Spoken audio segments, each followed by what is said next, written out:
Hi everyone, I'm Rincy and this is Rincy Reads. So today I'm going to be talking about Where They Last Saw Her by Marcie R. Rendon. This is a pretty new mystery book that came out. I've been reading Marcie R. Rendon's Cash Black Bear mystery series for a while now, like at least 5 years, if not longer. And there's a new one coming out next year, so I'm very excited for that. But I was just like browsing my library's like website to see what new releases were out, and I saw that she had this book out and I got really excited and I picked it up. Originally I thought this was part of the Cash Black Bear series, but it isn't. This is a standalone, or at least a standalone as of now. There's, at least from what I can tell, no plans to extend this into a continual series. So if you're someone who maybe has been wanting to pick up some Marcie R. Rendon, this would be a really good place to start. Or if you just end up liking what you hear in this review, then this would be a great place to start with her books. So in this story, you are following this woman named Quill. She is married. She has 2 kids. She lives on a reservation in Minnesota, and the story begins with her out for a run. And it's like the middle of winter. She's running by herself and she's training because she wants to run the Boston Marathon. That's like one of her big goals. And she hears a woman scream. And so when she hears a scream, she actually like runs back home because she doesn't really know like what's going on or what the situation is. And she returns later with her husband.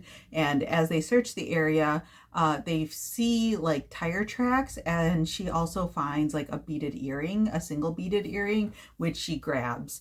And she informs the local like native police about the fact that she heard the scream and things like that. But it doesn't seem like they are investigating this very thoroughly. Like they said that they sent people out there and they didn't really see any suspicious activities or evidence, but Quill thinks that they didn't search long enough, things like that. But then word gets out that there is actually another woman from the reservation who has gone missing, and so Quill now becomes obsessed with trying to figure out both what happened in the woods as well as what has happened to the second missing person. So that is where I will leave the plot summary. If you like go online and read plot summaries, there's a few more details that are provided, but I think it's good to just kind of leave it there. That gives you a good sense of like what's going on with this story. But yeah, I really enjoyed this book. This is definitely like a slower, darker mystery book, and not dark in the sense of like a lot of violence is happening or and like things like that, but the toll that these disappearances take on Quill mentally, like I felt like I was feeling the tension and the pressure and the mental weight of all of this myself. I think a lot of it is because the things that are happening to these women are like actual things that are happening to women, especially on reservations. There's a lot of discussion of like implants coming into the area to work on like pipeline oil stuff, and these like white men come in and they like just take advantage of and or like kidnap and abuse and all this stuff, like native women in the area. And it feels like there aren't really consequences for a lot of the people, and there's just like so much just suspicious activity and danger lurking everywhere that it's like this book felt really tense to read. There are times when I as a reader got like really frustrated with Quill as a character just because she puts herself in very like dangerous and precarious situations. It's because she wants to help. Like she wants to be able to do something. She wants to be able to stop these crimes from happening to women, and specifically like women from the area that she belongs to and who are part of the community group that she is a part of and all this stuff. But she becomes so singularly focused on that she loses like a sense of like logical safety for herself. And so there are times where she's like making choices and I'm just like, oh my gosh, this is not a good idea. And you just kind of like brace yourself for whatever the consequences for those actions are. But I like the fact that this book discusses those things and discusses how helpless it can feel to be a woman in these community groups, you know, to be a Native woman and to be constantly under attack, and it feels like no one's doing anything to stop anything.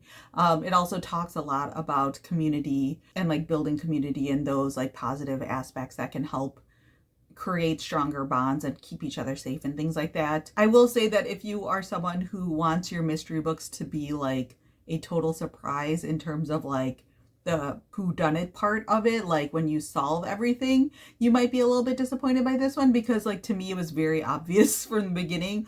I shouldn't say very obvious, but I had a strong inclination towards like the baddies in this book.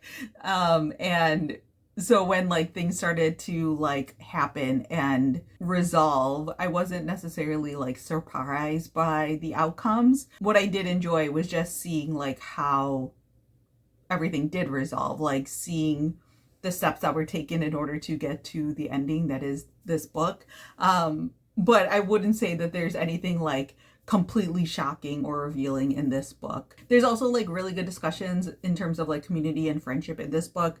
Quill has two friends that she like consistently goes running with, named Punk and Gale, or Galen. And I think that like that seeing those relationships was also like a really great part of this book, and just like building out the complexities of these characters. Seeing Quill's relationship with her husband and stuff like that was also really fantastic. Even though there's a lot of like really dark and difficult things that are discussed in this book that are very much real things that happen in real life, I think that there's a level of hopefulness that Marcie R. Rendon provides to not make it feel completely like bleak and not leave you feeling completely nihilistic, which is definitely something that I appreciate considering, you know, state of the world. So yeah, overall I really enjoyed my experience with this book. I think that again, if this would be a great place to start with this author if you're interested, and if you like this book, then I feel like you'll probably like the